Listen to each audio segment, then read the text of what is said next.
Faire attention aux mots que tu emploies. J'en ai déjà parlé à plusieurs reprises, pas uniquement pour énoncer tes vœux, mais également dans la vie de tous les jours en fait. Surtout cela, parce que tu seras amené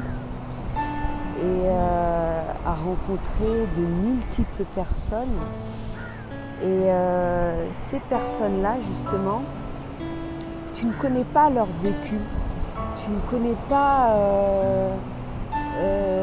ce qu'elles ont enduré et en fonction de cela, justement des mots que tu vas employer et de ton comportement, d'un peu de tout, ça peut être un élément déclencheur à une réaction plus ou moins positive. Et bien évidemment, si tu emploies les bons mots, tu adoptes un bon comportement, tout se passera au mieux. Tandis que le contraire, tu n'auras pas un résultat auquel tu apprécieras forcément. Il y a quelques exemples qui me viennent en tête.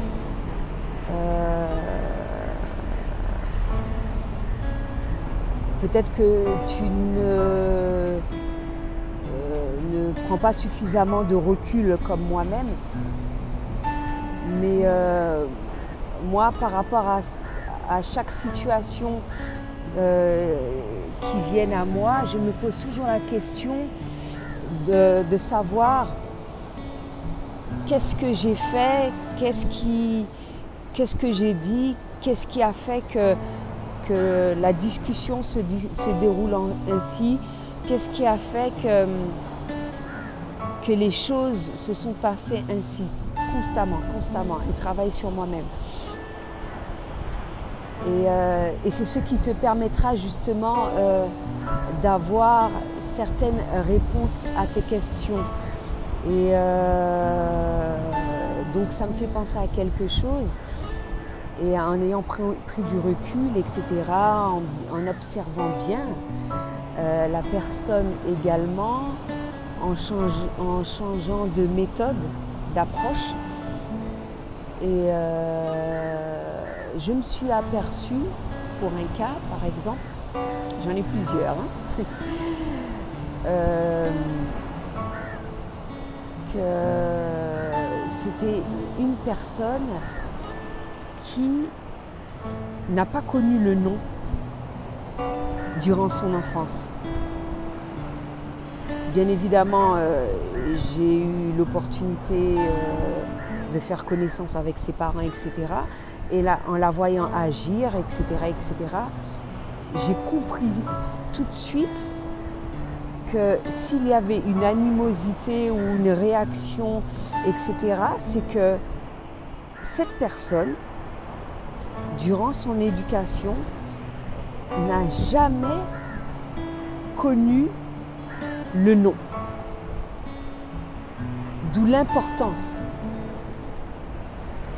durant l'éducation d'un enfant, de fixer des limites. Bien évidemment, tu peux bien fixer ces limites de manière calme et posée, en expliquant à l'enfant clairement que tu lui dis non pour telle chose, etc. Et il va comprendre. Mais il y en a qui ne connaissent carrément pas du tout. Et lorsqu'ils se retrouvent face à cette situation en étant adultes, ils sont complètement perdus. Complètement perdus. J'ai eu le sentiment d'un rejet également, mais ça j'ai compris par la suite par rapport à quoi, etc. Mais pour lui, il se sent le centre de l'univers. Tout ce qu'il va dire ou faire, ça doit se passer ainsi, que personne ne doit lui refuser quoi que ce soit, etc. etc. Et justement, quand tu te retrouves face à cette personne-là, c'est pas de sa faute. Elle n'a jamais connu ça. Pourquoi lui en vouloir?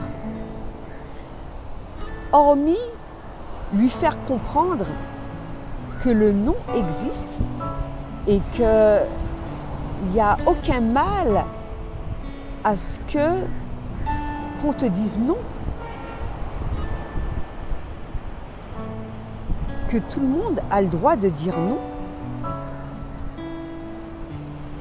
Juste accepter cet état de fait, etc. etc.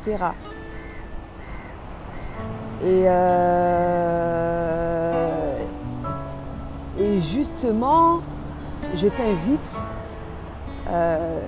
à retourner sur cette vidéo-là, Les blessures de l'âme, où je conseille un livre que tu peux lire également. Ça te permettra de t'aider dans ton évolution personnelle et de mieux comprendre ton comportement, le comportement des autres, afin de mieux les accepter, afin d'éviter de porter un jugement face à eux, face à certaines situations, etc., etc. Et de vivre au mieux la vie de tous les jours.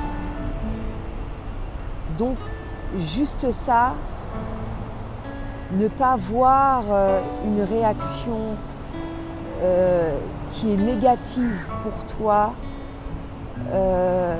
de prime abord pour quelque chose de forcément mauvais, mais de chercher à comprendre pourquoi. Pourquoi ça en est arrivé là? Qu'est-ce qui s'est produit? Qu'est-ce que tu as dit? Qu'est-ce qui a été l'élément déclencheur? Qu'est-ce que...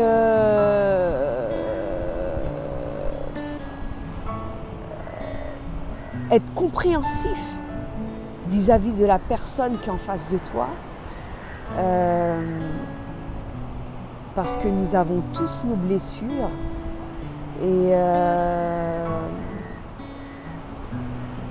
qu'il n'y a pas de hasard face à cette rencontre, que chaque rencontre est une richesse, chaque apprentissage est une richesse, juste accepter, comprendre et avancer, grandir. Et ça, c'est continuel, perpétuel. Chaque jour, tu vas être confronté à ce genre de choses, plus ou moins, en tout cas tout au long de ta vie. Et faire un travail suffisant jusqu'à ce que ça n'ait réellement plus d'impact vis-à-vis de toi, parce que tu auras suffisamment justement d'amour vis-à-vis de tout le monde, en fait. Vis-à-vis de tout le monde. Parce qu'il n'y a pas de personnes plus méchantes que d'autres, ni quoi que ce soit. Il y a juste des personnes qui souffrent. Juste ça. Et celles qui souffrent le plus, c'est celles qui ont besoin d'encore plus d'amour. Juste te dire ça. Et en fonction de cela, ça te permettra de mieux avancer dans la vie. C'était tout ce que j'avais à dire.